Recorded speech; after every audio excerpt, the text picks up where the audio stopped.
The Lowdown, with economist and political strategist Elson Low.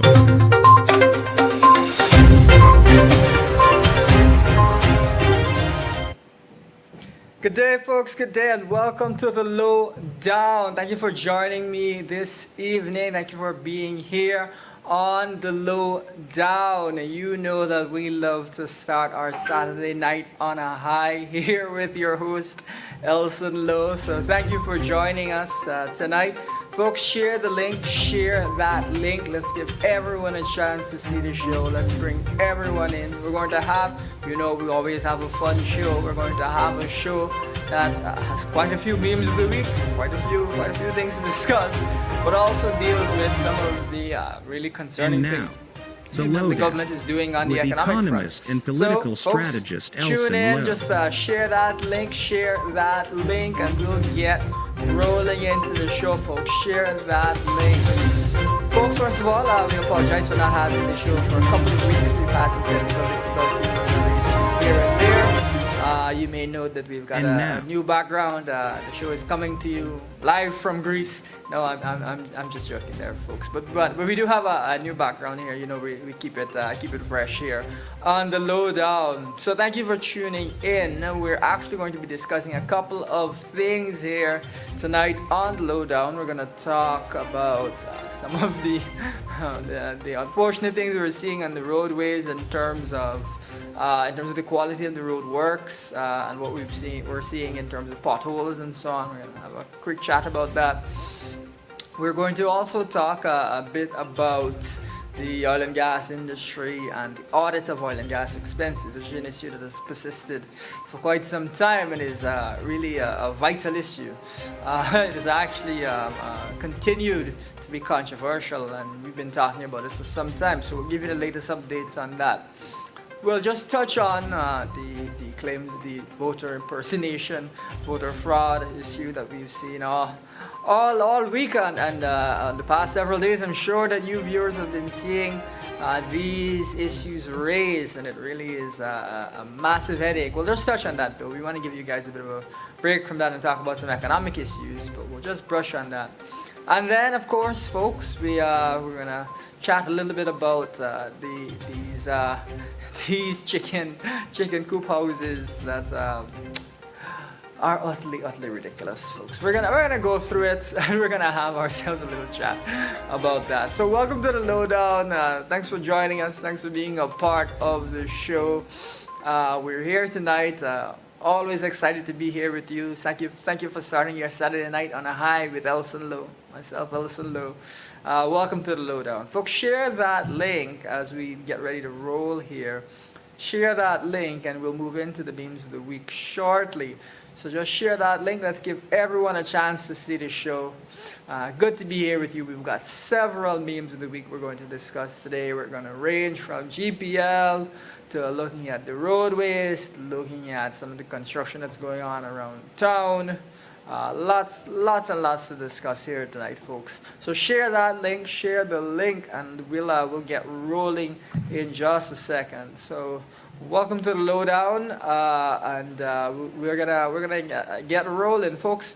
You know our first section, memes of the week. We always try to have some fun. So the operator can throw up the first meme of the week, and we'll roll on into it. It should be entertaining. Oh no, folks. The S in the Starbucks is already gone. I know that many Guyanese are looking forward to Starbucks coffee being here in Guyana. It's a delight that many who may have traveled have been able to sample. But after only a couple of days in Guyana, the S is already gone. Really, really unfortunate. I don't know what has caused this to happen. People are saying maybe there was a low voltage or something. I mean, I don't know. I don't want to cast any blame on GPL. Who knows? However, it is unfortunate that after only a couple of days, already a problem with the site. But on the flip side, we're happy to see the Guyanese are having opportunities to try new things, and many of the brands that are popular around the world. I'm sure that there'll be more of these types of brands, and we can only say that we hope that the signs for the other brands hold up a little bit better than this one. So starting you off on a light note there, folks. Starting you off on a light note. Um, but you know, as we bounce across, not too far from this location, I think we've got an issue with the road, so the operator could throw up that.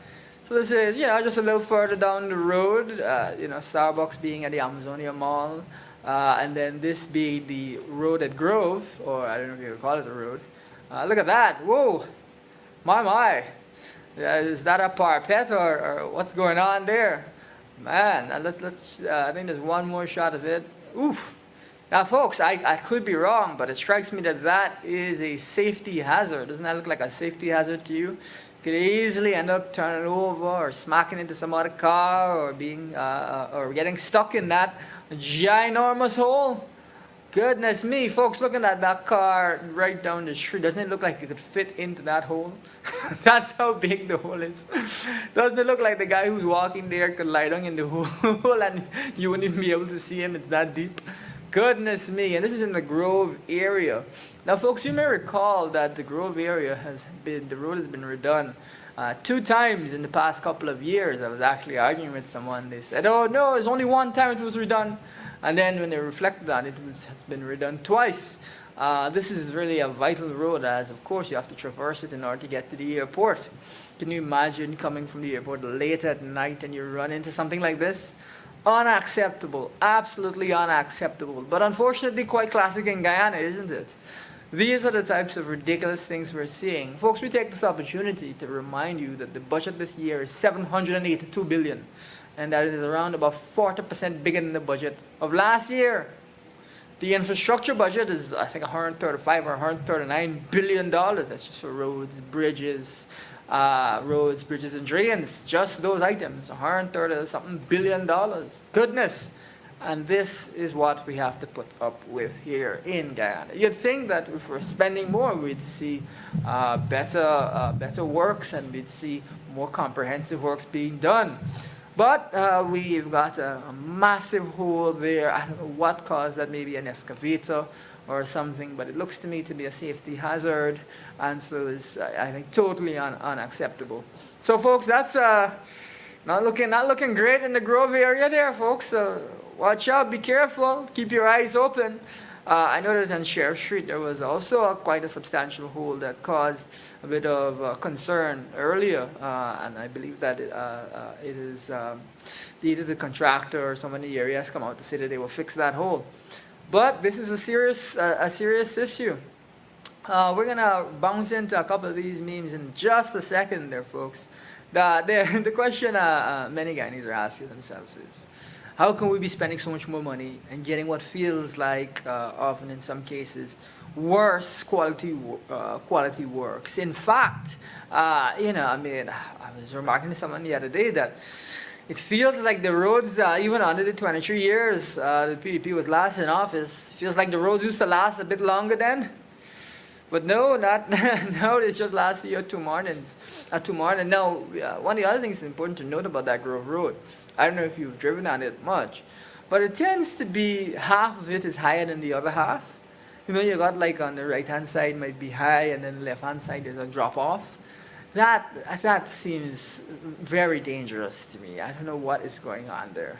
You know, and you're thinking that if they're going to do a road, they should do the road properly rather than having half up, half down. And, you know, it's something that you've seen over a period of time. It's not just over 1 night, 2 nights you're seeing this road like this, but over a period of time, that's how the road has been done. Highly problematic. Of course, it's a vital roadway. Also, I would say that for the people in the area, there's a question around whether there are any health negatives that could be coming from this road. Remember when they're doing this constant construction, there's a lot of dust and sand and so on. I don't know if you recall having traveled on that road, seeing quite a lot of dust and sand. Of course, you've got the big trucks as well that are putting a lot of pressure on the road. But that can't be healthy. It can't be healthy to live there, not at all. I just stopped at a restaurant there once, and man, the table, this roadside table, was covered in dust. Covered in dust. That can't be good. That can't be safe. Really unfortunate that we're seeing that in the Grove area. And that is something that needs to be dealt with properly. And of course, when we say it needs to be dealt with properly, we remind you that this is the second time the road has been redone in only a couple of years. Folks, you may recall that we've had conversations around road works, and we've said that roads are a good road, reasonably done road, is supposed to last you something like 20 years. If you've had to redo a road twice in only a couple of years, then can you see how that is a massive, massive loss? First of all, in terms of the money spent, and second of all, in terms of the economy, because you've got a road that should be functioning properly, not functioning that way at all, and so massive delays and accidents and whatnot can result. Folks, really, we were, given that this road has been redone twice, we're not supposed to really be touching this road for another 40 years probably. But is everything in Guyana really, are we seeing things being done to the standard that would reasonably be expected? Do we understand what the government is doing here to ensure that things are put right? Or what the government, shall we say, is not doing to ensure things are put right? Road is supposed to last you 20 years, folks. Not 1 year, not 2 years. In fact, someone from the government was saying that there's currently a contractor liability for 1 year for any defects. So if the contractor builds the road and it's not any good at the end of the year, then you can go back to the contractor and say, well, what's going on with this road? You have to fix your errors. But folks, I didn't say that roads are expected to last for 1 year. I said that roads are expected to last for 20 years. And so, even with a 1 year, let's call it a 1 year warranty, that is not at all satisfactory, right? Because we're supposed to be looking at a road lasting for 20 years. So maybe we should see a 5-year guarantee or maybe a 3-year guarantee at least. But there you go, highly, highly, highly problematic. And residents of Grove really in a dangerous position because, like I said, if you're driving late at night, you could easily hit that. If you're driving and there's someone driving erratically and you try to swerve out of the way, you could easily hit that, turn your car upside down. Goodness me, folks. All right, let's bounce across to the next meme of the week as we keep on keeping on here, folks. Okay. Facebook, what's on your mind? Me. I wonder who designed GPL power grids. Goodness me. And then someone is making a second joke, the man who keep hitting the pole. So, one of the problems that we often see in Guyana with GPL is that people will hit main electrical poles, and that will cause massive blackouts right down the coast to the Demerara-Berbice interconnected system. This is very, very problematic and very troubling, and it costs millions and millions of dollars in terms of lost productivity every hour for every time that something like this happens. Hugely problematic every time something like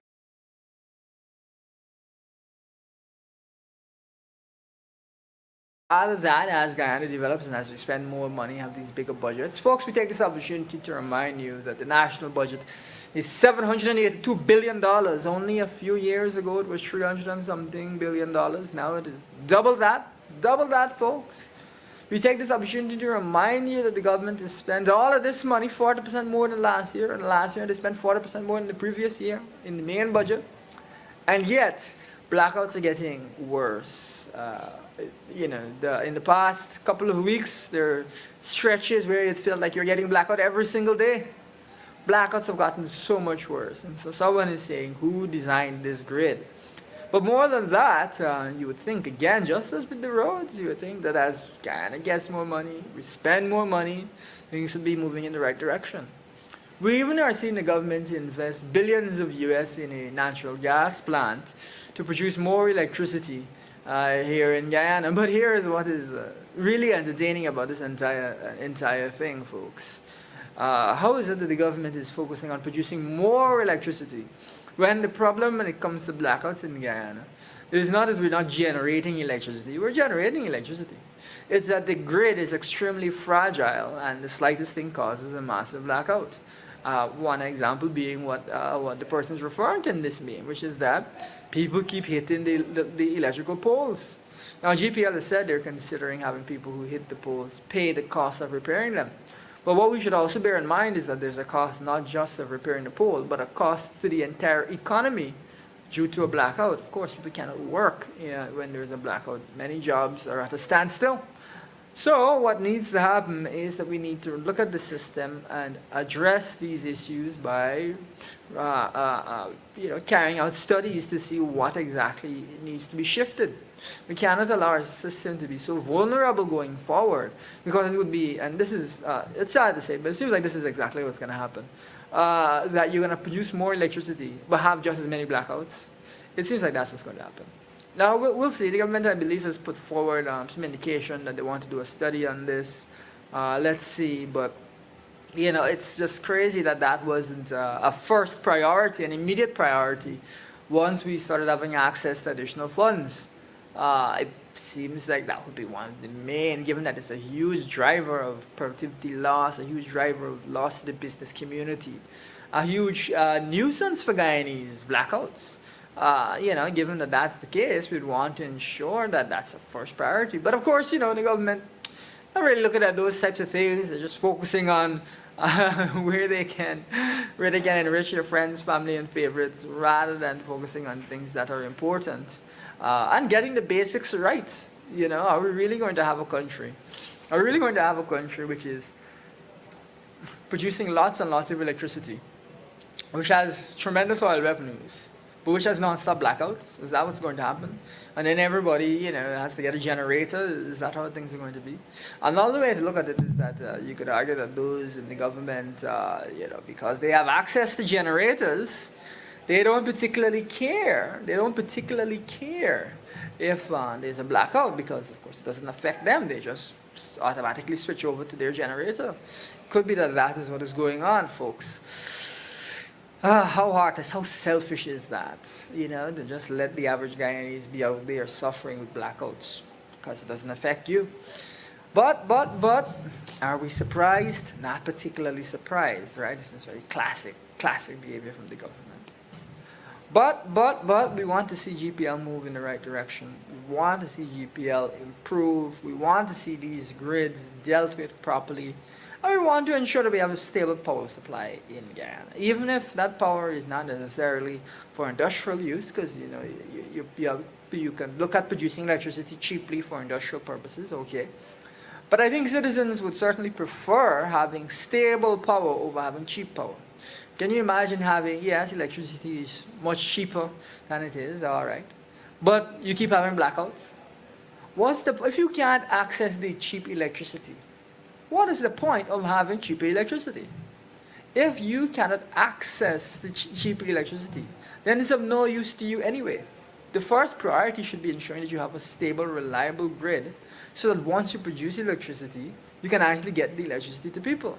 What's the point of putting up a whole big power plant and then same story as before? It's, I think, obviously ridiculous. And Guyanese are so frustrated at what's going on with GPL. So frustrated at what's going on. And that's why people are coming out and making their statements. They're blaming the Starbucks sign and all on GPL, folks. We don't know why the Starbucks sign, why it was damaged. We don't know. But people are out here blaming the Starbucks sign. The S is now working. People say it's high voltage or low voltage below the S. I don't know that. I don't believe that to be true. However, maybe GPL will want to look at it and get an assessment of what exactly has happened. But there you go. I wonder who designed the GPL power grids. Goodness. All right, let's bounce across as we continue our memes of the week. I told you we got a couple of things to go over tonight, folks. All right, someone else. Green spaces are being replaced by concrete across Georgetown, and this is indeed the case. Now, there's a lot of benefits people have been saying of having green spaces. One being the obvious one, that plants absorb the carbon dioxide and produce the oxygen that we all breathe, so that's very useful to us. Two being that those types of spaces can absorb water, thereby helping to reduce flooding in the city. Those are some of the things that have been mentioned. But, they're bricking up and concreting everything that they can possibly get their hands on, as far as we can tell, which is quite unfortunate. It's not necessarily the most environmentally friendly way to approach things. In fact, some of you may know that concrete products and so on actually contribute. I think it's about 8% of all overall all emissions. In fact, those types of products contribute more than the total emissions of all shipping and of all airplanes in the world, just concrete emissions. So it shouldn't be that we look to concrete everything in sight when we have an opportunity to do so. Rather, we should look to be more cognizant of that. It is particularly ironic that, for a monument, or I guess you could say a statue, depicting leatherback turtles, I believe, and environmentally conscious thinking, you would have a non-environmentally conscious choice. But this is what you're seeing all over Georgetown. Let's flip over to the next slide, because we've got another example here of what's going on. So this is where, I don't know if you can quite see them there, viewers, but right on Precision Road, there's a couple of trees that have died recently. And it is being remarked that because that area, has blocked all of the drains around the trees, isolating them from water, the trees have died. Those that have access to water are blooming and lush, and those two have died. Now, again, this is concerning because trees play an important role environmentally, just like grass and so on. They absorb carbon dioxide and produce oxygen, help to make the environment fresh, but they also help to filter the water supply and do things like that, prevent erosion and whatnot. So there are lots of benefits having trees in your city.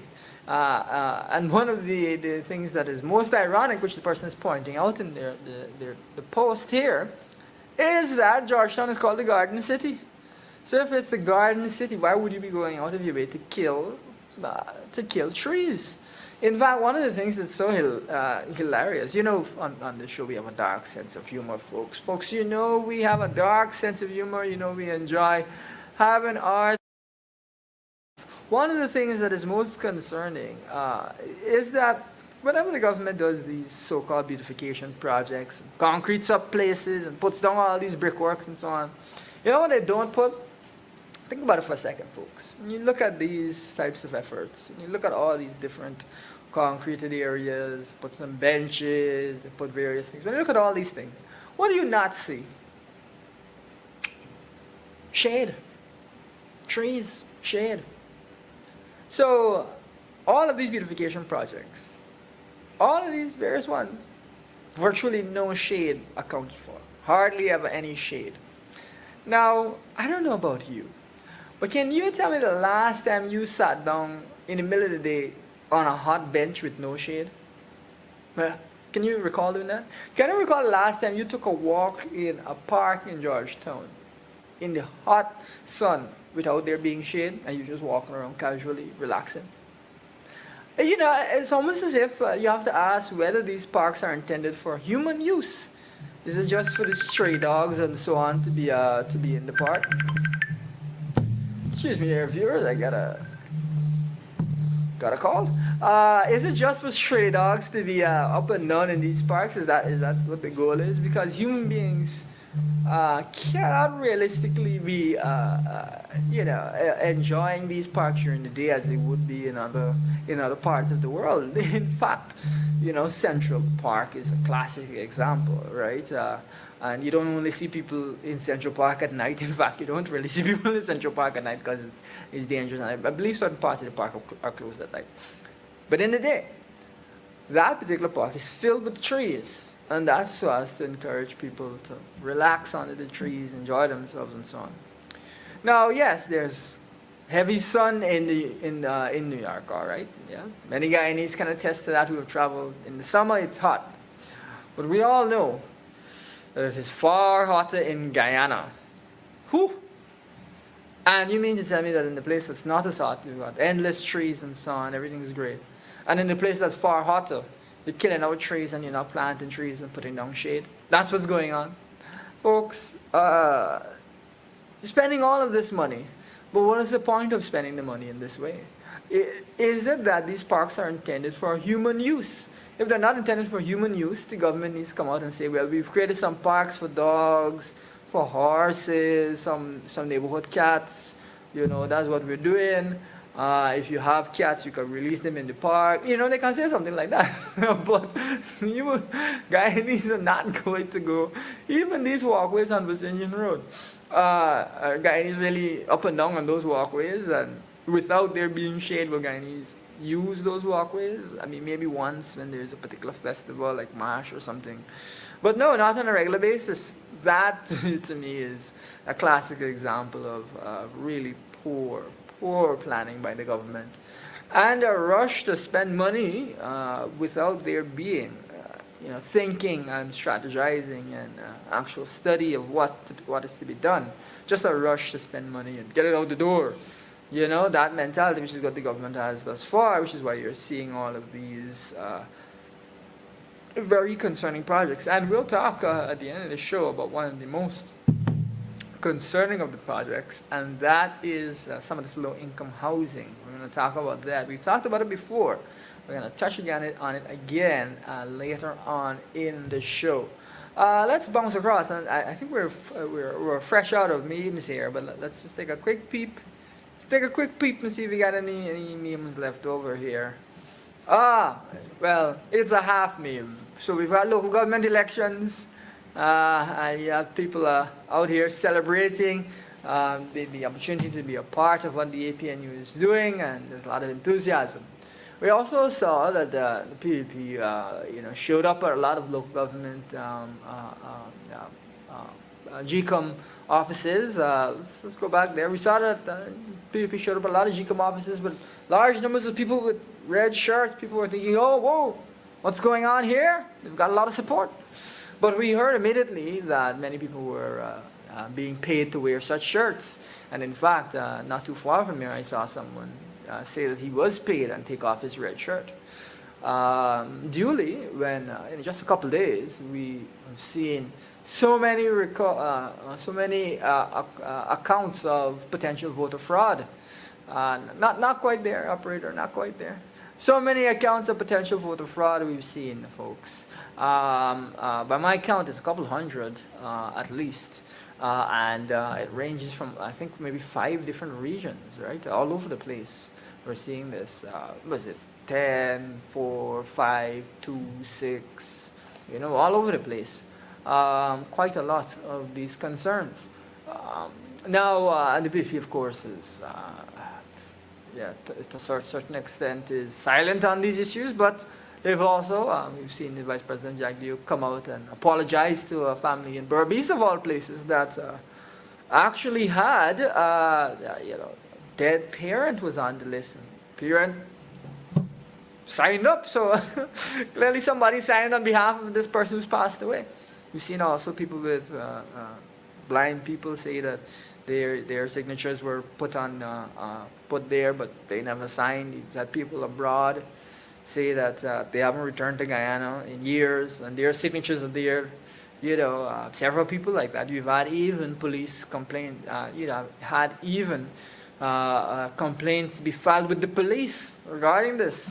Now, what the leader of the opposition has said is he's called for a meeting with the chief of police to address these issues.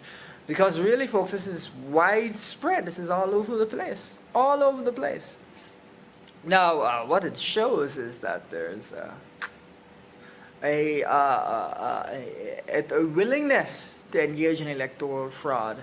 That the PVP has got a willingness to engage in electoral fraud. It's not even a big deal to them. They're just going. Dead, doesn't even matter. Not living in Guyana, doesn't even matter. Can't come and sign, doesn't even matter. They'll sign for you. And when you look at some of these things, you can see that the signatures are very, very similar. Of course, I'm not a handwriting expert, so I'll come out and say that. But I will just say that, to my eyes, those signatures of different names look real similar. Like the same person was writing it over and over. Again, I'm not a handwriting expert, but that's how it looks to me, and I would like to see that investigated so that we know the truth.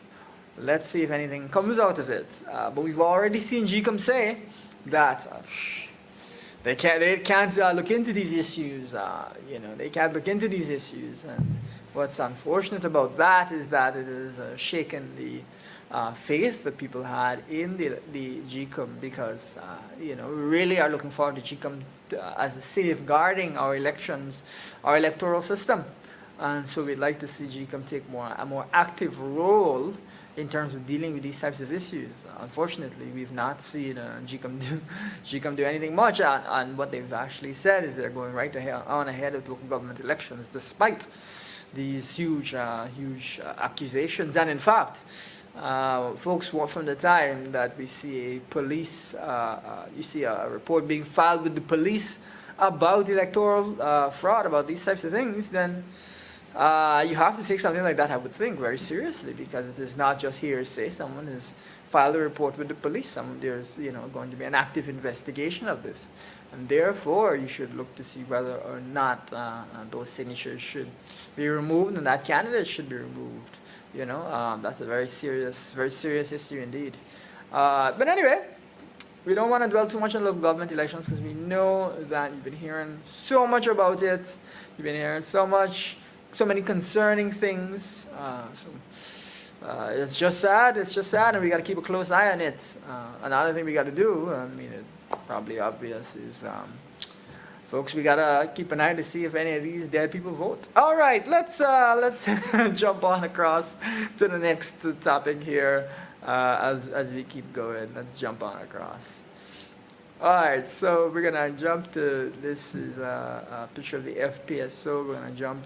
There we go. So the FPSO, folks, we talk a lot about oil on this show. We got to talk about oil. The vast majority of the economy is oil, so we got to talk about it. We got to know oil like we knew bauxite, sugar, rice. We got to know it like the back of our hand.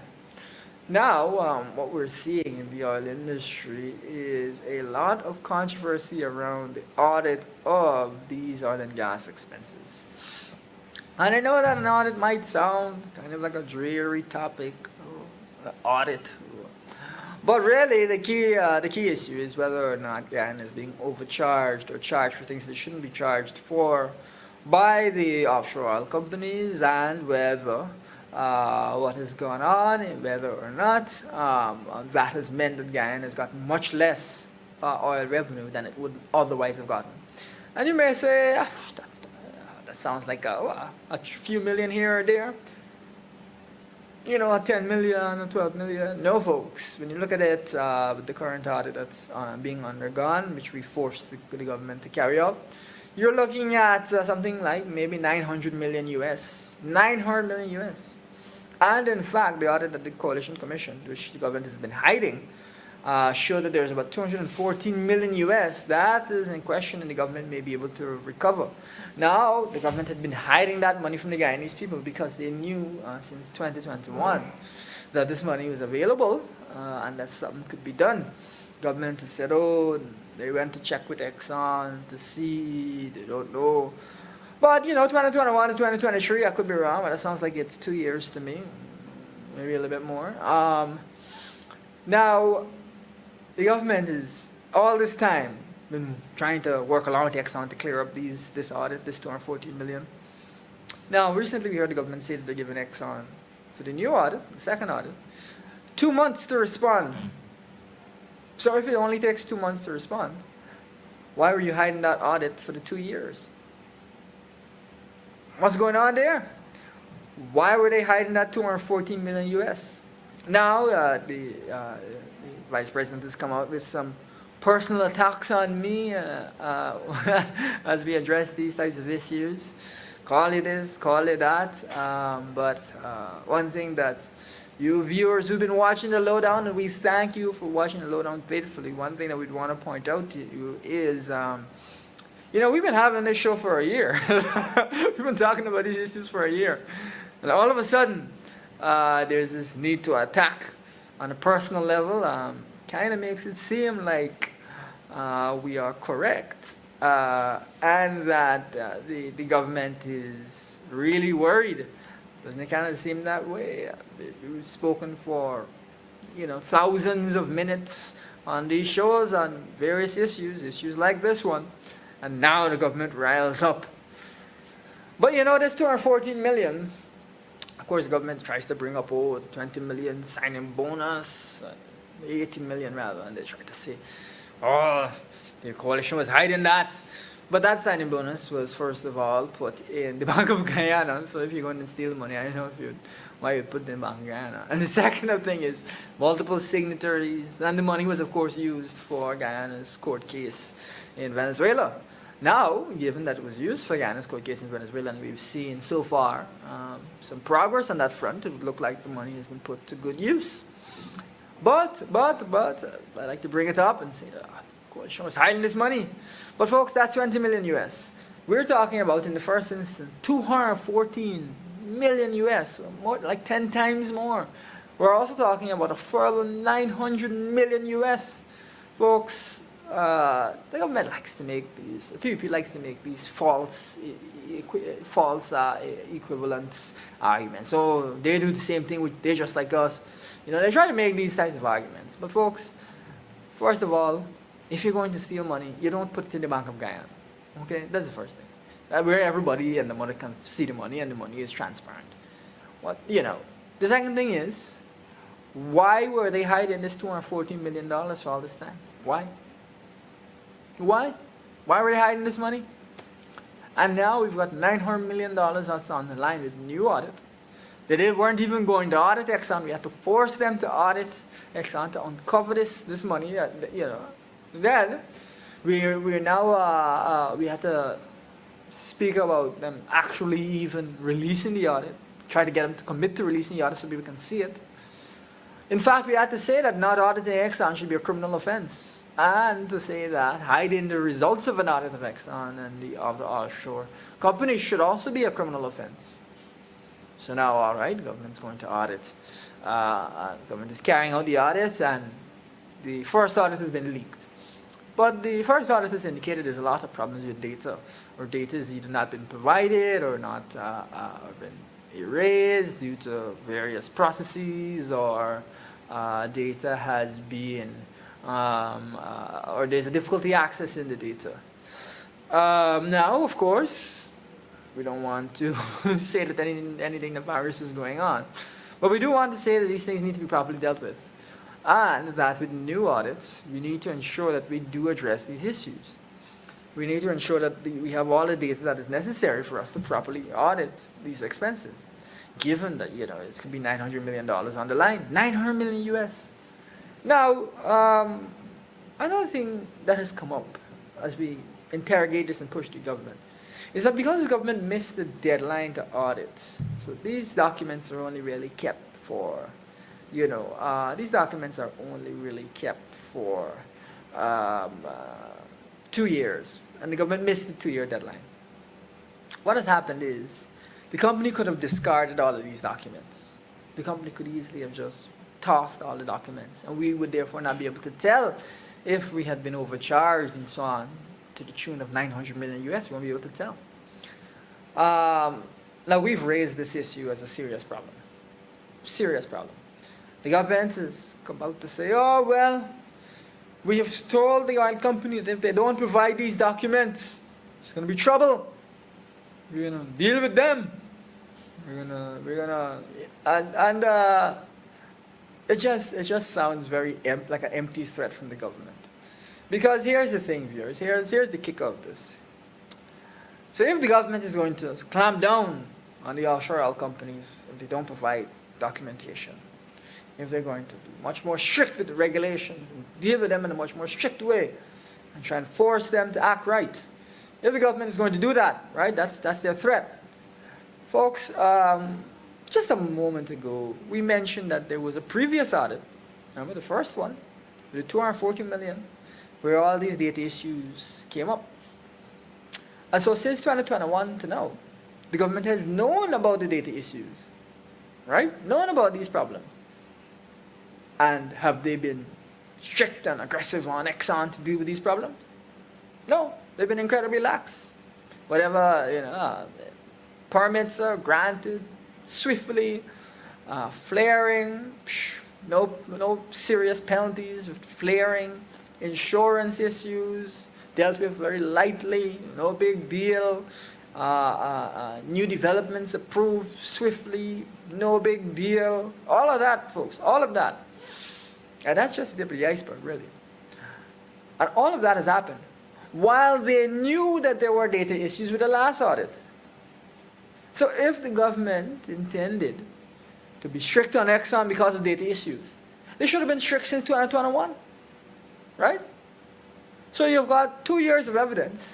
Well, they have no intention of being strict or dealing with Exxon in any way that is tough and serious. They have no intention of that. There's evidence to show that they have no intention of that. Folks, you can't make this stuff up. You can't make this stuff up. Can you imagine that the government is going to come out and say, if they keep the data from us, if we see any trouble with them keeping data from us, we're going to be strict on them. We're going to deal with them. But the government already has evidence or an indication that data is not being available and that there may be some issues that need to be dealt with. So why weren't they strict all along? Why?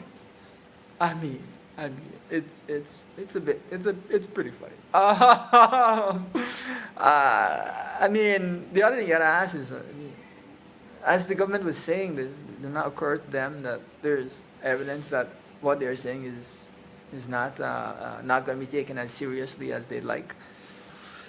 Maybe that didn't occur to them. Anyway, the other side of this is now that we do have to figure out how we're going to deal with these issues, because again, I mean, ultimately we want to ensure that Guyanese get the full benefit of the resources of this country, fully benefit. And we're going to put forward, different suggestions and ideas as to how we need to address this.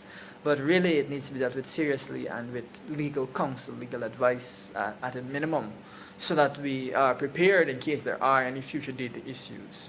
We can't just be, letting 900 million US go by the wayside. What's 900 million? No big deal. No, that's not acceptable. 900 million US is enough to lift so many people out of poverty, raise public servants' salaries, make University of Guyana free, offer students stipends. I mean, you can do a huge amount of things with 900 million US. Huge amount of money. That is, almost 4 times, a little bit more than 4 times Skeldon, the cost of Skeldon, give or take. Or at least several times the cost of Skeldon. That 900 million US is enough money for you to, supposing that the totals were correct, enough money for you to build a whole Amalia Falls. Yeah, it's a lot of money. 900 million US. The government's just like, the deadlines. Who needs to stick to deadlines? I mean, what are you talking about? Necessary. And now that money is in question, whether we'll be able to get that money back, whether we'll be able to know even that money is missing. Those are the questions that we have to ask. And that's why we need to see a proper audit and any other investigations that are tied to that. So that's where the government stands right now, looking hella negligent right now. That's what the government looks like, because just putting Guyana in a difficult position for no reason at all. They could have just done the audit like they were legally mandated, legally allowed to do, exercise Guyanese rights and do the audit. But no, now that's the position that we're in, and so in order to try and dig themselves out, they're attacking people on a personal level, and they're threatening the oil company, better give us these documents. Which of course is not really a credible threat, folks. It's just very unfortunate that we got to deal with these types of things in Guyana, but there you go. Anyway, we're going to keep pressing on these issues, because ultimately we got to try and do the best we can for the people of Guyana. We can't allow the government's extreme level of incompetence and corruption to run the country ragged, and we've got to make sure we get every last dime that we're due out of this oil industry, so we can make sure that you, the people of Guyana, benefit from that money, whether directly or through government services and so on. Now let's bounce across, because we got another issue, folks. Oh my goodness, folks. Folks, do you remember? Look at these houses, folks. They put some concrete, they've slattered some concrete over the metal, and they're building them up. Before we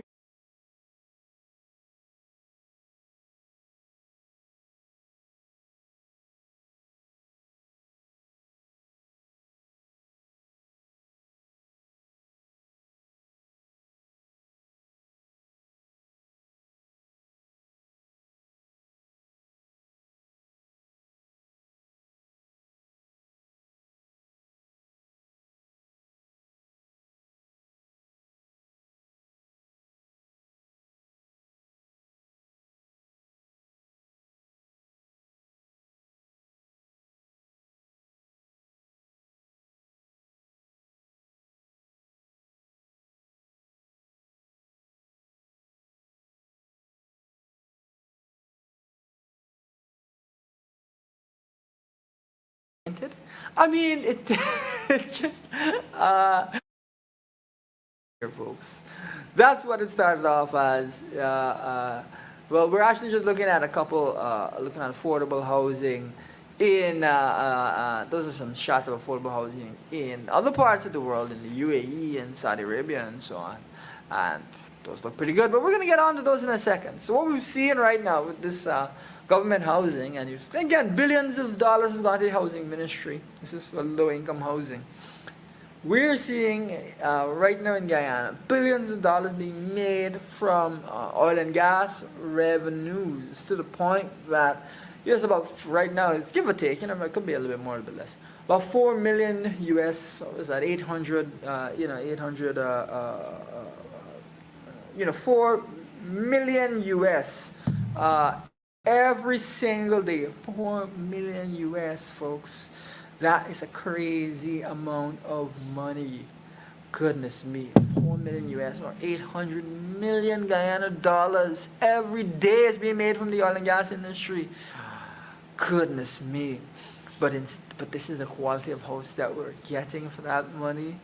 You can't even reach the first step. Someone mentioned to me, man, you're not seeing this thing else. And now it's so obvious. Don't you see that plank on the front there? You got a plank.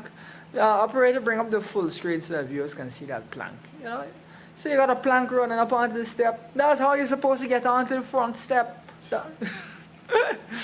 Goodness, I mean, you can't make this stuff up, guys. You can't make this stuff up.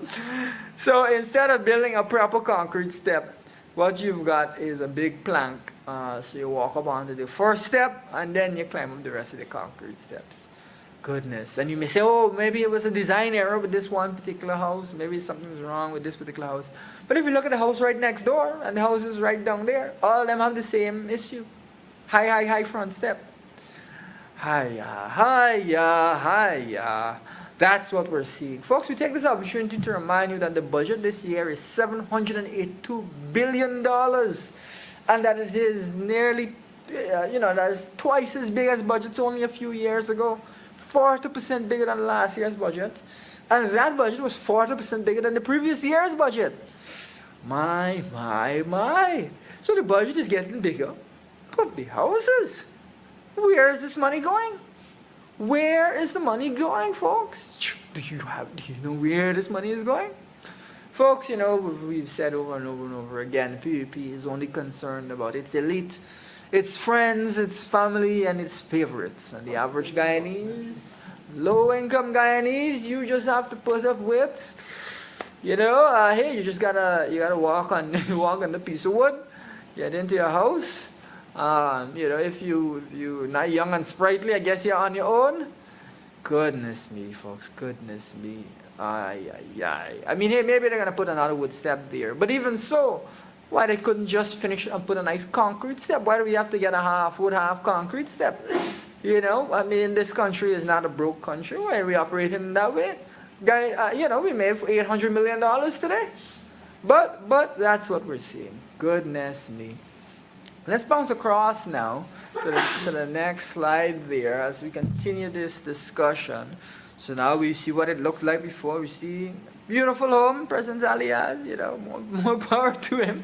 But let's bounce across and look at what we're actually seeing for low-income housing in Saudi Arabia and the UAE and these types of countries. Look at that. Isn't that beautiful? Big multi-level apartment buildings, modern designs, spacious areas. This is what you expect to see for low-income housing in a wealthy country if you're going to do multi-level housing like this. I mean, that is even if it is necessary. But if you're going to do it, that's how it's supposed to look. Let's switch over to the next slide here. Look at that. Look at that. That is low-income housing in these countries. And you may say, oh my God, it's Saudi Arabia, Elson. How can you compare Guyana and Saudi Arabia? Folks, we have more oil per person than Saudi Arabia. More oil per person. The government likes to talk about little Dubai. But folks, we have more oil per person than those countries. So that doesn't make us big Dubai? Hiya. Look at this place. It's got a pool. It's beautiful, it's spacious, there's lots of greenery. Beautiful, beautiful. At least that could be done. But what we've also said, what we've said really is something that can swiftly be done is what we need to do is establish a rent-to-own housing system where the government builds good quality homes and you rent those homes and your rent goes towards paying off the cost of the home. That way you don't have to take out a loan from the bank, you don't have to have collateral, you don't have to have credit. I know the whole of Guyana owes certain places that provide furniture and so on and so forth, who will go nameless. And often people have problems with their credit when it comes to things like that. Now, if your government builds the home and you're able to move in and you just pay your rent and your rent goes towards paying off for the home, then you'll be getting an asset while at the same time we're taking care of low-income housing. That's what we're going to do. That's one of the main policies that we're going to push in terms of helping Guyanese to get housing. But in addition, we've also got a rent assistance scheme we're going to push, which is going to help Guyanese by ensuring that those who are paying rent, within certain income limits and whatnot, are able to benefit from, are able to rent without having to see their rental prices be too high. That now will help again to provide affordable housing to Guyanese. So those are the types of proposals that we are looking at to ensure that we deal with the inequality issues. Remember, assets are a major source of inequality. We ensure that Guyanese are not pushed out of major areas like Georgetown and the other areas in the city, but are able to access living in those areas as well. And help us to deal with our anti-poverty objectives, because we've got a lot of anti-poverty objectives that we're going to deal with seriously, that we intend to deal with seriously. And that will, ensure that Guyanese are not on the street. We know that there's a housing crisis, that rents have gone through the roof in different parts of Georgetown, that property prices have gone through the roof in different parts of Georgetown. Young people are complaining that they're not able to access housing and purchase homes. Even well-to-do young people with means are complaining that they're not able to do this. Really, really sad, and it's something that we intend to deal with. Now in countries like, in places like Hong Kong, places like Canada and New Zealand and Australia at different times, you see people complaining, South Korea as well, young people complaining that they're not able to access affordable housing. We don't intend for that to be the type of crisis in Guyana that it is in many other countries where young people have no hope of being able to access this. Rather, we intend to put in place the right measures so that young people have access to housing, can get assets, and can build their lives, move forward with their lives. We want young people to succeed and be happy. We're not going to put them in a little something where they got to strain the foot to get up on the step and then they don't know what's going to happen with the house. The house is not as sturdy maybe as you would like. Or, we want to ensure people have quality places to live. This is not a poor country. Don't let the PUP sell you the lie that it is a poor country. It's not a poor country. It is a wealthy country, and we're going to ensure that all Guyanese are able to benefit from that wealth. $800 million every single day. And that's right now. Oil production capacity is going to increase rapidly shortly, as we've seen an additional FPSO arrive in the country, and it's now being hooked up. There's going to be even more capacity to the point that, that single FPSO, that single oil ship, is actually going to provide Guyanese with as much production as Trinidad, almost as much as Trinidad, in its boom years in the peak. That one ship is going to provide as much as Trinidad at the peak in the boom years, and almost twice as much as Trinidad in recent history when they were doing well, when the oil price was high. Can you imagine that? That one ship, and that's in addition to the existing ships. And of course, we've got other ships coming in. Folks, if we allow the PUP to give us nonsense and we accept low standards from the PUP, type of standards that a wealthy country would not be expecting, that's all you're going to get from them. If you allow them to give us not the highest quality standards, not the highest quality goods, if you allow them not to give us what it is that we really deserve as a country, we're not going to get what it is that we really deserve. This is a wealthy country. Don't let the PUP sell you short. And that is exactly what is going on across the spectrum. We've talked about so many things tonight. We've talked about roads, we've talked about GPL, we've talked about housing, all different areas where people are being shortchanged by people. We've talked about beautification projects that are, again, not living up to the standards that they should. Don't let the PPP run you down that road. See it for what it is. And, of course, we've talked about the audit of these oil expenses. We need to keep the pressure going because we need to get every last dollar that this country is due so we can spend it on the citizens of Guyana. If we leave the people to their own devices, they will simply not do audits. They will simply let oil and gas companies do whatever they please. They will not provide Guyanese with good services. The roads will never be properly fixed. The housing will never be good. GPL will always have blackouts.